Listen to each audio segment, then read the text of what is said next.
Hi guys, and welcome back to Bible Time. I'm Esther, and today we're going to be talking about Matthew 14, specifically verses 22 through 36, where Peter walks on the water with Jesus.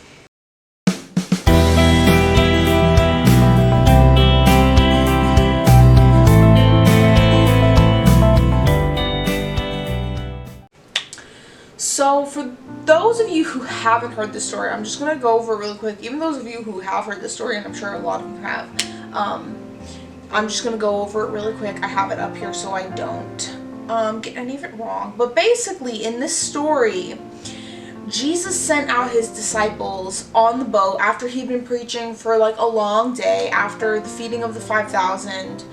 Jesus wants to go to the mountain to just pray and be alone. So he sends his disciples out on their boat. They paddle out quite a ways. They're in the middle of the lake and he's just praying. So nightfall came and Jesus is still praying. The disciples are out in the middle of the lake and a storm comes, and it's like a violent storm, you guys. Like the wind is crashing and the boat is going everywhere, and Jesus is still on the mountain and the disciples are fighting to keep the boat afloat in the wind and the waves. And they are exhausted just going through this, through many hours of the night, just fighting this storm, no rest, just fighting to keep the boat from sinking. And so completely exhausted and tired and ready to rest, just near dawn, they see Jesus. Well, they don't see Jesus. Just near dawn, Jesus comes out. He finishes praying and he comes out on the water to meet them, and he calls out to them and he says, "Take courage, it is I." But the disciples see this figure in the mist and they don't recognize his voice calling out to them, and they're terrified and they think it's like a ghost or an apparition. And Jesus is saying, "Do not be afraid," but they still doubted. And Peter called out to Jesus and he said, "Lord, if it is you, then let me walk to you." And Jesus, of course, says, "Come out, come to me."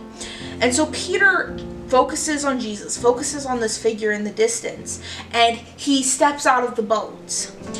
And to his surprise, his shock and amazement, he is now standing on the water. Like water, you know, you swim in the water, you've been on water before, it's not a solid surface at all, but he is standing on the water.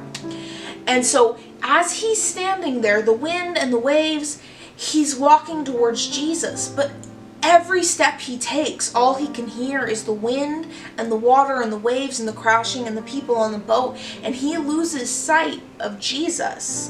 And as he loses sight of Jesus and begins to be afraid for the storm, he starts to sink.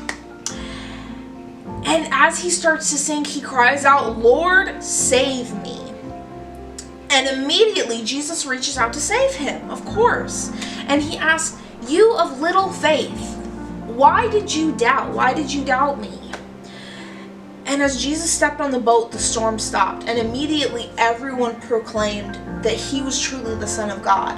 But as Jesus said to Peter, "Why do you doubt me?" he had no answer as to why he doubted Jesus, even though he was literally walking on the water. And that's kind of the end of the story, with Jesus stopping the storm and getting on the boat and letting them rest. But I love this story for a lot of reasons, because you can draw a lot of lessons from this one story. So let me just tell you some of the things that I drew from this story. So put yourself into this situation. You're exhausted, you're tired, you're in storms, and so often we're in life's proverbial storm. So much is going on around us and it feels like we never get to catch a break. We're so lost in our own wind and our waves, and we've been fighting for so long without Jesus and just to keep our boat afloat, that when he seeks us, we don't even recognize his voice. So with all of this, even his disciples didn't recognize his voice when he called out to them. So in our storms, how likely is it that we will recognize Jesus' voice when he calls out to us? And so we're afraid of our solution when we hear this voice because we're questioning it. It literally could save all of us, all of our problems, all of our pain, all of our woes. He could stop our storm, but we're afraid of it because we don't recognize him. So what do? You hear this voice and you want to know if it's the Lord, so you call out to the Lord for proof that it's really him. And obviously, Jesus says, come to me, because he wants us to come to him. He wants to help us and he wants to save us from our own storm.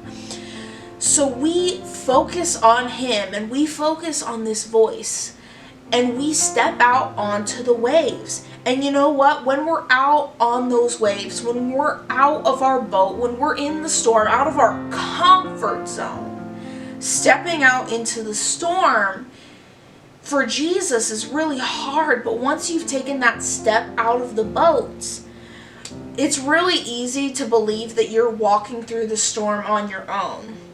It's really easy to get lost in that storm and lose sight of the still small voice of Jesus and start to sink, because somehow, some way, we've convinced ourselves that we're standing on water on our own.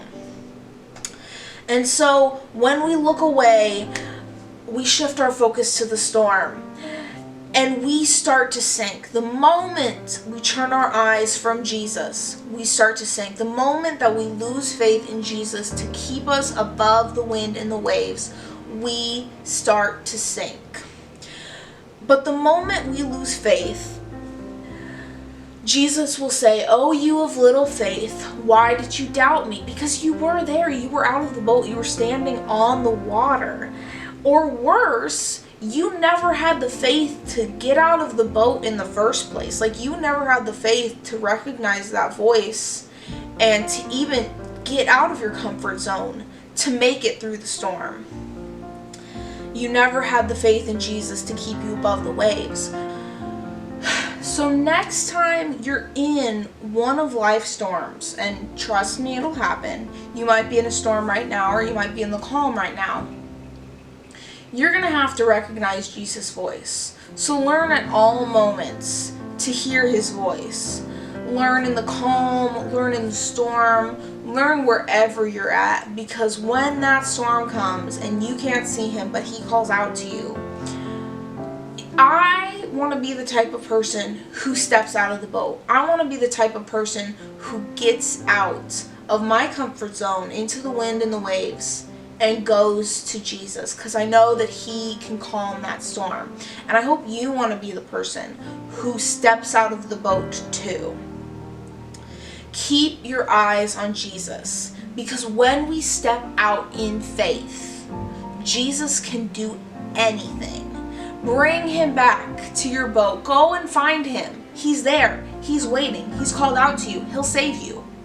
He's ready to pick you up, even if you do look away. But don't doubt him. Just like he said to Peter, why is it that you doubted me?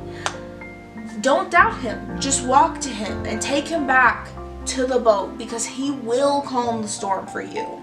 Learn to hear his voice. So next time you need to step out of the boat, you can step out in faith, because when you step out in faith, you can walk on water. So thank you so much for watching. I hope you enjoyed this little devotional lesson about Matthew 14. I really enjoy this story, and I hope you do too. And I hope that you always take the chance to step out of the boat when the opportunity arises. And I hope that you're walking in faith. If you liked this video, give it a thumbs up. Leave me a comment. Let's have a discussion about Matthew 14 in the comments below, what you think about it, what you learned from this chapter. I want to hear your opinion and I want to hear your voice.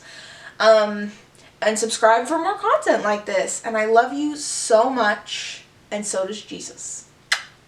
Bye.